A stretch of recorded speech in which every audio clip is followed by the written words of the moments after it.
हमारी जमीनें जाती हैं, हमें एक रणनीति के तहत उजाड़ने का काम ये लोग कर रहे हैं। जहां पर डेवलप हो रहा है, फैक्ट्री, रोजगार, कंपनियां जहां पर भी स्थापित हो रही हैं, वहां पर इन्होंने हमेशा किसानों से उनकी जमीनों को औने पौने दामों में लूटने का काम किया है।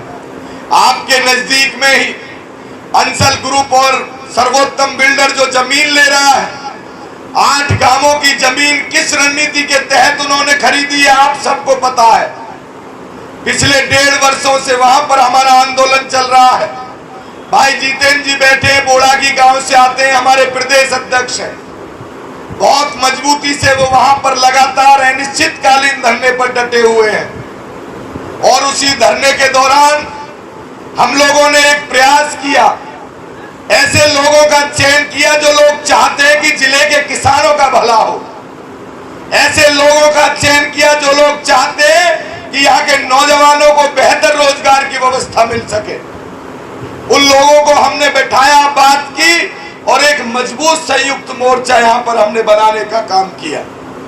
उस संयुक्त मोर्चा में 14 ऐसे संगठन जो लड़ना जानते हैं, 14 ऐसे संगठन जो चाहते हैं कि इस जिले की किसानों की इबारत को एक मजबूत तरीके से लिखा जाए।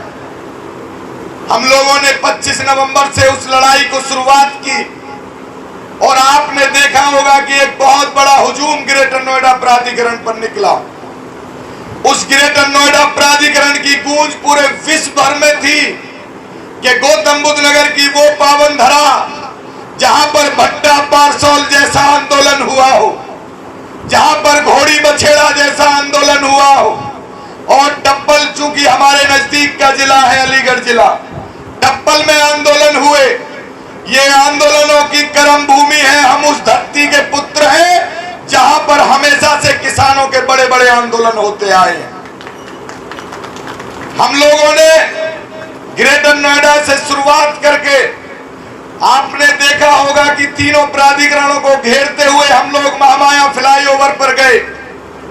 महामाया फ्लाईओवर पर कर हमको गिरफ्तार कर जेल भेजा गया और जेल से बाहर आने के बाद एक बार पुनः उसी रास्ते पर हम लोग चले हुए हैं। लेकिन आज जो विषय है, स्वागत का विषय तो था ही, लेकिन आप लोगों से एक निवेदन का भी विषय है और इसलिए हम लोग यहां पर एकजुट हुए हैं। मैं आप लोगों से निवेदन करना चाहता हूं कि आज जो स्थिति किसानों की हो रही है, मैंने वीडियो के माध्यम से देखा कि किस तरीके से बिल्डोजर ला करके आपके खेतों को, आपकी आबादी में बने हुए मकानों को उजाड़ा जाता है।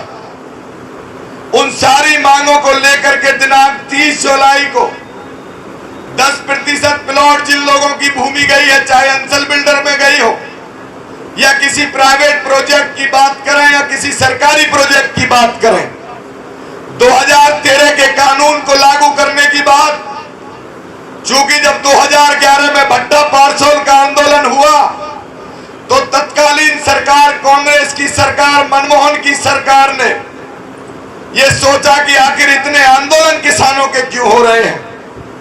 उन लोगों ने किसानों से वार्ताएं की, बैठ करके निष्कर्ष तक पहुंचे और उनको लगा कि इस भूमि अध्यादेश में कुछ संशोधन की आवश्यकता है। उन लोगों ने संशोधन किया। अगर ग्रामीण क्षेत्र में भूमि जाती है तो किसानों को सर्किल रेट का 4 गुना मुआवजा दिया जाएगा। चाहे